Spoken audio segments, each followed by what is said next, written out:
2024 সাল প্রায় শেষ, আর কিছুদিন পরেই 2025 সাল। সময়টা যেন চোখের পলকে কেটে যায়। তবে আপনি কি জানেন, এই নতুন বছর হতে পারে আপনার জীবনের মোড় ঘোরানোর বছর।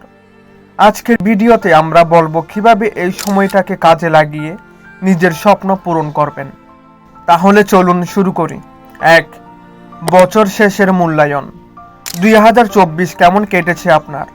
সব কিছু কি ঠিকঠাক হয়েছিল? যদি না হয়, চিন্তার কিছু নেই। অতীতকে ধরে রাখার দরকার নেই। এটা সময় নিজেকে প্রশ্ন করার, আমার লক্ষ্যগুলো কি ঠিক ছিল? আমি কি সেগুলোর জন্যই যথেষ্ট পরিশ্রম করেছি? আর কোথায় উন্নতি করতে হবে? লক্ষ্য স্থির করুন। নতুন বছর মানেই নতুন সুযোগ। 2025 সালে আপনি কি অর্জন করতে চান সেটা ঠিক করুন। সেগুলো ছোট ছোট লক্ষ্য হতে পারে, তবে মনে রাখবেন, লক্ষ্য এমন হতে হবে যা আপনাকে অনুপ্রাণিত করবে। আমি সফল হতে চাই বলার বদলে বলুন, আমি প্রতিদিন 1 ঘন্টা নিজের উন্নতির জন্য কাজ করব। 3. পরিকল্পনা ও ডিসিপ্লিন। লক্ষ্য থাকলেই হবে না, সেটি বাস্তবায়নের জন্য চাই সঠিক পরিকল্পনা।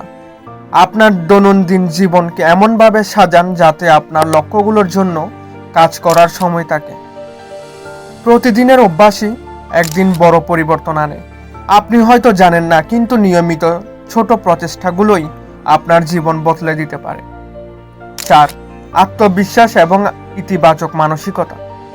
2025 সালে আপনার সামনে অনেক চ্যালেঞ্জ আসবে, হয়তো ব্যর্থতাও হবে, কিন্তু মনে রাখবেন, ব্যর্থতা মানে শেষ নয়, বরং এটি শেখার একটি সুযোগ। ইতিবাচক মানসিকতা এবং আত্মবিশ্বাস আপনার সবচেয়ে বড় হাতিয়ার। নিজেকে বলুন, আমি পারবো, বিশ্বাস করুন, এটি সত্যি কাজ করে। 5. শুরু করুন আজই।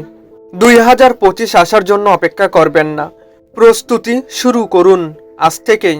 যে কোনো দিন, যে কোনো সময় আপনার জীবনের নতুন অধ্যায় শুরু করার জন্যই যথেষ্ট। নতুন বছরের প্রতিজ্ঞা তখনই কার্যকর হবে যখন আপনি আজ থেকেই তার জন্য কাজ শুরু করবেন। সময় কারোর জন্য থেমে থাকে না। 2024 আমাদের শিখিয়েছে, আর 2025 আমাদের এগিয়ে যেতে বলছে। আপনার গল্প কি হবে সেটা এখন আপনার হাতে। আপনার লক্ষ্য লিখে রাখুন, কাজ শুরু করুন, আর দেখুন কিভাবে আপনার জীবন বদলে যায়। আমাদের সাথে থাকুন এই যাত্রায়। নতুন বছরে নতুন আপনি, এটাই হোক আমাদের সবার মিশন।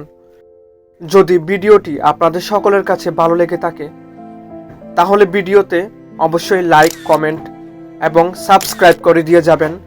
আর নিজের যত্ন নেবেন এবং পরিবারের যত্ন নেবেন। ধন্যবাদ সবাই, ভালো থাকবেন।